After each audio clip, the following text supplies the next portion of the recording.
የአብይ አህመድ የምስራቅ አፍሪካ አማካሪ አቶ ጌታቸው ረዳ ሰሞኑን በአልጀዚራ ቴሌቪዥን ላይ በመቅረብ ያደረገው ቆይታ መነጋገሪያ ሆኖ ነው የዘለቀው። ቆይታው በተለይም ከአብይ አህመድ ጋር በተያያዘ የተለያዩ ጉዳዮች ተነስተው ለጌታቸው ረዳ የቀረቡ ሲሆን ጌታቸው ረዳ በተለያየ መልኩ አብይ አህመድን ለመከላከል ያደረገው ጥረት የጌታቸው ረዳን መጪ የፖለቲካ ሁኔታ ጥያቄ ውስጥ የከተተ እንደሆነ ብዙዎች እየገለጹ ይገኛሉ። በአጠቃላይ የአልጀዚራው ቆይታ ምን ይመስላል? በዚህ ጉዳይ ላይ ከረዳ ፕሮፌሰር ትንግርቱ ገብረጻዲቅ ጋር ቆይታ አደርጋለሁ። ትንግርቱ በጣም አመሰግናለሁ። እንደው ወደዛ ከማለፌ በፊት የጌታቸው ጉዳይ አሁን መነጋገሪያ የሆነበት ሁኔታ ነው የተፈጠረው።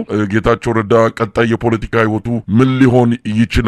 ከዚህ በኋላ ቀና ብሎ መቆም የሚችልበት ሁኔታ አለው የሚለው በጥያቄ መልክ የተነሳ ነው። እሱን አነሳለሁ። ግን እንደው ጠቅለል ባለ መልኩ ወደ ውይይታችን ከመግባታችን በፊት ኢትዮጵያን ምን ላይ ነው ያለችው? እንደው ባጭሩ ለመግለጽ ያህል ብዙ ነገሮች እየሆኑ ነው። ብዙ ነገሮች እየተከሰቱ ነው። ምን ላይ ነው ያለ ነው? ባጭሩ ግለጽና ወደ ጌታቸው ጉዳይ እንሂድ።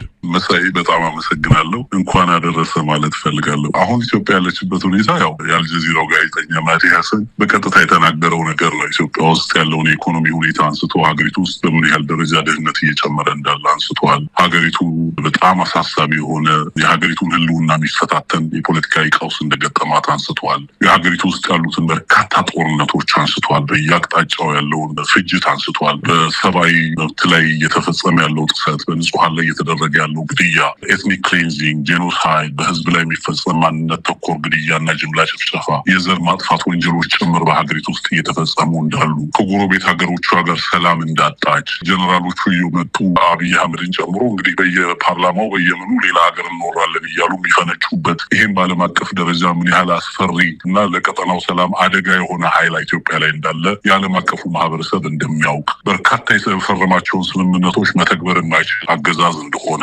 ፕሪቶሪያን ጨምሮ ሌሎችም ስምምነቶች ከሶማሌላንድ ጋር የነበረውን ሁሉ ስምምነቶች መተግበር የተሳነው አገዛዝ እንደሆነ፣ ሀገሪቱ ዘርፈ ብዙ ቀውስ ውስጥ እንዳለች፣ በህዝቦች መካከል የነበረው ማህበራዊ ትስስር በከፍተኛ ደረጃ እንደላለ እንደተበጣጠሰ፣ በጣም በርካታ እንግዲህ በማዕከላዊ መንግስቱና በክልል መንግስታት መካከል አለመተማመን ከምን ጊዜ በላይ የጨመረበት፣ የኢኮኖሚ ቀውሱ በህብረተሰቡ ኑሮ ላይ በከፍተኛ ደረጃ ጫና የፈጠረበት፣ በዓለም አቀፍ ደረጃ በቀጠናው ላይ ከባድ ውስብስብ ችግሮችን እየፈጠረ እንዳለ እና ያገዛዙ ጣፈንታ ከነገ ዛሬ ምን ሊሆን ይችላል ተብሎ በዓለም አቀፍ ደረጃ በከፍተኛ ስጋት የሚታይ ሁኔታ ሀገሪቱ ላይ እንዳለ በደንብ ሲያነሳ የነበረው። በአጠቃላይ እንግዲህ የልክ ዛሬ ኤቢሲ ላይ ሳነሳው ነበር። በሁለተኛው ዓለም ጦርነት ጊዜ ጆርጅ ፓተን የዚህ የአሜሪካ ጀነራል አለ እንደሚባለው የአሜሪካ ጠላት መሆን አደገኛ ነው ይላል። የአሜሪካ ወዳጅ መሆን ደግሞ ምን ያህል አደገኛ እንደሆነ የተናገረበትን ፌመስ ንግግር ብዙዎች ኮት እያደረጉ ሲናገሩ ሰማለሁ እና ጌታቸው ረዳም የአብይ ወዳጅ መሆናቸው ምን ያህል ዋጋ እያስከፈላቸው እንዳለ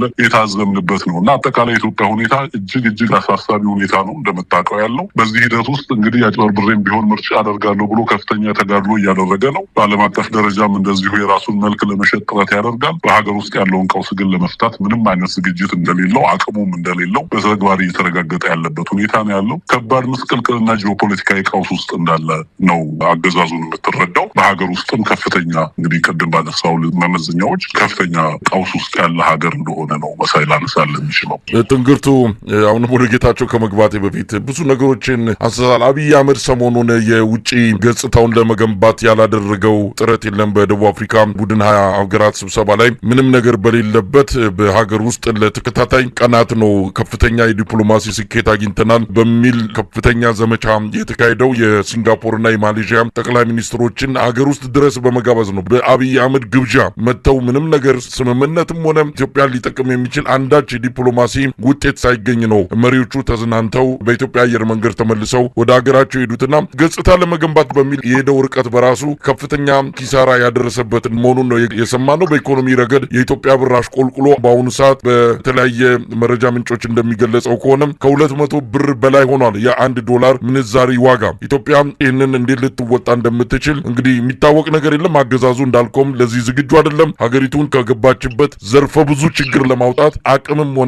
ፍላጎትም ችሎታም እንደሌለው የታየበት ሁኔታ ነው የተፈጠረው። ምናልባት እዚህ ላይ የተወሰነ ነገር ማለት የሚቻል ከሆነ ሰሞኑን የህዝብን ትኩረት ለማስቀየስ በተለይም ደግሞ በአማራ ክልል የፈጸማቸው ወንጀሎች አስገድዶ መድፈርን ጨምሮ ከፍተኛ አሰቃቂ ወንጀሎችን የሰራበትን ለማድበስበስ እንደዚሁ አንድ ተውኔት የሰራበትንም ከወረኢሉ የሰማንበት አጋጣሚ ነው ያለው። ብዙ ነገሮች እየተደረገ ነው ያለው። ምናልባት የመጨረሻው ዘመን ላይ የአብይ አህመድ አገዛዝ ደርሷል ወይ ብለን ግምት እንድንወስድ የሚያደርጉ ነገሮች ናቸው እየተከሰቱ ያሉት። ምን ማለት ይቻላል እዚህ ላይ? ከዚህ በፊት የዓለም አቀፍ ተቋማት ሚዲያዎችን ጨምሮ ሰፕረስ ያደርጋል። የሰብአዊ መብት ተቋማት ሪፖርቶችን እንዳያወጡ ያደርጋል። እነዚህ ሚዲያዎች በነገራችን ላይ ሪፖርት ሲያወጡ አገዛዙ ምንም አይነት አይተህ ከሆነ አንድ የአይሲአርሲ ሪፖርት እያየው ነበር እና ሪፖርቱ ላይ ምንድን ነው የሚለው በውስጥ ስናደርግ የነበርናቸው ጥረቶች ሙሉ ዋጋ ስለሌላቸው ሪፖርቱን ወደ ለማውጣት ተገደናል ነው የሚለው።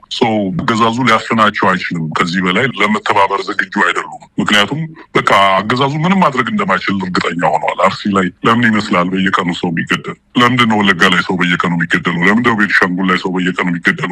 ምንም ማድረግ ስለማይችል በነገራችን የውጭ ሀገራት መንግስታት እኮ ዛሬ ላይ ሰብአዊ አቅርቦት ድጋፍ ለማድረግ ዛሬ መንገዶችን እና የመንገድ ዋስትናን በተመለከተ ጥያቄ የሚያቀርቡት ደብዳቤ የሚጽፉት ለታጠቁ ኃይሎች እኮ ሆኗል ሀገሪቱ ላይ።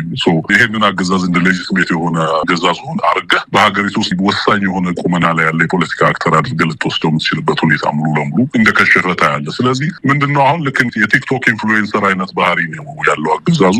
ራሱን ፎቶግራፍ እየቸረቸረ በአደባባይ በመረበሽ ድምፅ ማሰማት የሚፈልግ ኃይል ታውቃለህ። ስለ ራሱ ብቻ ነው። በተጨባጭ ሀገሪቱ ምን አይነት ሁኔታ ውስጥ እንዳለች አሁን እሱ የማሌዥያ እና የሲንጋፖር ሰዎችን ወደ ሀገሪቱ ውስጥ ጋበዝኩ ይላል። መጥተው ገንዘባቸውን እንደሚያፈሱለት ተስፋ ያደርጋል። ግን ደግሞ ግሎባል ኢኮኖሚክስ እንደዛ አይሰራም። ግሎባል ኮመርስ እንደዛ አይሰራም። የዓለም አቀፍ ትሬድ እንደዛ አይደለም የሚሰራው። በዳታ ላይ ተመስርተው ሳይንሳዊ ትንተና የሚሰጡ ናቸው። ዝም ብለው ናይቭ አይደሉም። አንተ መጥተህ በቴሌቪዥን ስላሳያቸው፣ መንገድ ወስደ መብራት ስላሳያቸው መጥተው ገንዘባቸውን የሚበትኑ አይደሉም። እንደዛ ቢሆን ኖሮ የኤፍዲአዩ ዛሬ የት በደረሰ ነበር። እንደዚህ የምታታልለው ነገር የለም። የኢትዮጵያ ሕዝብ ነባራዊ ሁኔታውን የኢትዮጵያን ሕዝብ በቴሌቪዥን እንደሚያታልለው አይነት የዓለም አቀፉን ማህበረሰብ ማታለል አይችልም። እየሄደ ከተለያዩ ሀገራት ጋር የረባ ዲፕሎማሲያዊ ኢንጌጅመንት ሳይኖረው ከሌሎች ሀገራት ጋር ለምን እንደሄደ ከእያንዳንዱ ሀገር ምን እንደሚፈልግ በተገቢው መንገድ ያልተተነተነ የውጭ ጉዳይ ፍላጎት ያለው አገዛዝ እየሄደ ከእያንዳንዱ ሀገር መሪ ጋር ፎቶግራፊ የተነሳ ህዝብን ለማናደድ በሚመስል መልኩ እንጂ ተጨባጭ የሆነ ለውጥ ሊያመጡ በሚችሉ ጉዳዮች ለምሳሌ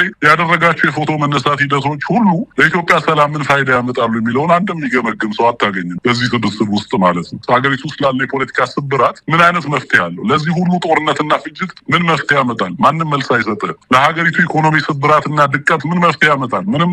እነዚህን ሁሉ ሀገሪቱ ውስጥ ያለው ድቀት መሰረቱ ሀገር ውስጥ ያለው የፖለቲካ ስብራት፣ ሀገር ውስጥ እያካሄደ ያለው ጄኖሳይዳል ጦርነት እንደሆነ እየታወቀ እሱ ግን ከሌሎች ሀገራት ጋር እየሄደ ኑና ሀገሬ ላይ ኢንቨስት አድርጉ፣ መሬት ሸጥላችኋለሁ፣ ከአርሶ አደር ነጥቄ ፓርኮችንም ቢሆን አከራያችኋለሁ፣ ልክ ደቡብ ምዕራብ ላይ እንዳደረገው እንደዚህ እያደረገ ለማታለል ይሞክራል። ግን በርካታ ሀገራት በዚህ አይነት እብደት ውስጥ እና እንደዚህ አይነት የሌባ ግንኙነት ስርዓት ውስጥ መጥተው ገንዘባቸውን ሀብታቸውን ሊያፈሱ የሚችሉበት ሁኔታ የለም።